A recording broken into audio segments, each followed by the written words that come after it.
today's video, we're going to learn present continuous tense.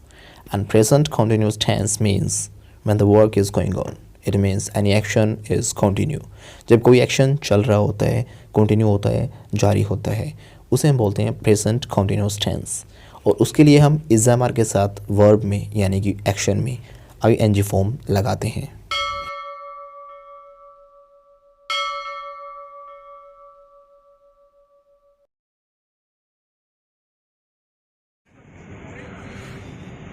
What are you doing, sir? I am waiting. मैं wait कर रहा हूँ ना, काम कंटिन्यू चल रहा है तो I am action plus I N G, तो आई एम वेटिंग। लेकिन आप लोग वेट नहीं कर रहे, यू आर नॉट वेटिंग। आप क्या कर रहे हो? आप वीडियो देख रहे हो, यू आर वॉचिंग वीडियो। तो मैं क्या कर रहा हूँ, काम चल रहा है ना, बस का वेट कर रहा हूँ, तो I am action plus I N G, I am waiting for bus, I am waiting for बस। लेकिन आप बस का वेट नहीं कर रहे, you are not waiting for bus. So यहाँ आप कहोगे कि दीपक सर गॉगल्स खरीद रहे हैं। सो दीपक सर इज़ बाइंग गॉगल्स। अब दीपक सर ने गॉगल्स पहन रखे हैं तो ज़रूरी नहीं है कि यहाँ पर भी आपको वाक्य के अंत में रहा है, रही है, रही है मिलेगा, क्योंकि बचपन से आपने यही सीखा है। पहन रखे हैं इसका मतलब क्या है, वो काम अभी भी कंटिन्यू है, तो इसे भी कंटिन्यूस टेंस में बनाएंगे। दीपक सर इज़ वेयरिंग गॉगल्स। और ब्लू कोट पहन रखा है या पहने हुए हैं, तो ये भी कंटिन्यूस टेंस में ही आएगा। And he is wearing blue coat. And one important thing that you must know that is, जो गॉगल्स होते हैं इनको हम प्लूरल मानते हैं क्योंकि डबल माने जाते हैं। तो दोनों आँखों के एक एक अलग अलग होते हैं, तो दोनों को अलग अलग ही काउंट किया जाता है। तो अगर आपको पूछना है कि भाई कहाँ है मेरे चश्मे, तो आपको पूछना है वेयर आर माई गॉगल्स। ऐसे जितनी भी पैर वाली चीज़ें हैं, जैसे कि पैंट्स हो गया, तो पैंट हम बोलते हैं ना वेयर इज़ माई पैंट, तो ये गलत होता है। तो आपको पूछना चाहिए वेयर आर माई पैंट्स। ऐसे ही और भी बहुत सारे वर्ड्स होते हैं, जैसे टोंग्स। टोंग्स मतलब चिमटा। सो वेयर इज़ टोंग्स नहीं, वेयर आर टोंग्स। सो जब कोई अकड़ के चलता है तो उसे बोला जाता है स्ट्रट।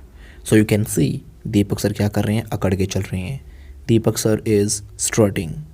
और सुनसान रात में, तो सुनसान रात को इंग्लिश में क्या कहते हैं? सुनसान रात को बोला जाता है इन दी डेड ऑफ नाइट्स। सो सुनसान रात में दीपक सर अकड़ कर चल रहे हैं। So in the dead of nights Deepak sir is स्ट्रटिंग।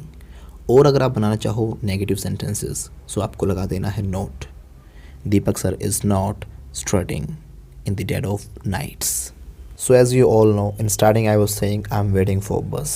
तो जब आप किसी का इंतज़ार कर रहे हो, इसको थोड़ा और बेटर वे में और अच्छे वे में कहना चाहो तो वेट की जगह आप यूज़ कर सकते हो लुक फॉरवर्ड टू। और याद रखना, लुक फॉरवर्ड टू के बाद आती है जिरन form.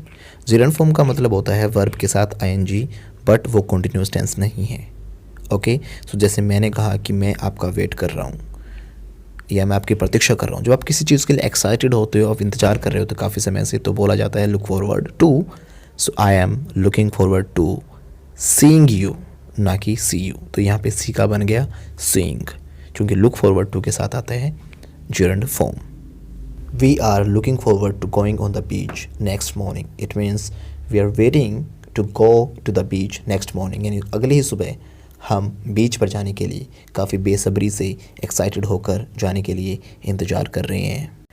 And if you are new on our channel, please subscribe to our channel and hit the bell icon so that you can get notifications of our upcoming uploads. And if you want to learn English, you can join our online courses. We assure you to provide best English classes. And if you are interested, you can contact us on these given numbers.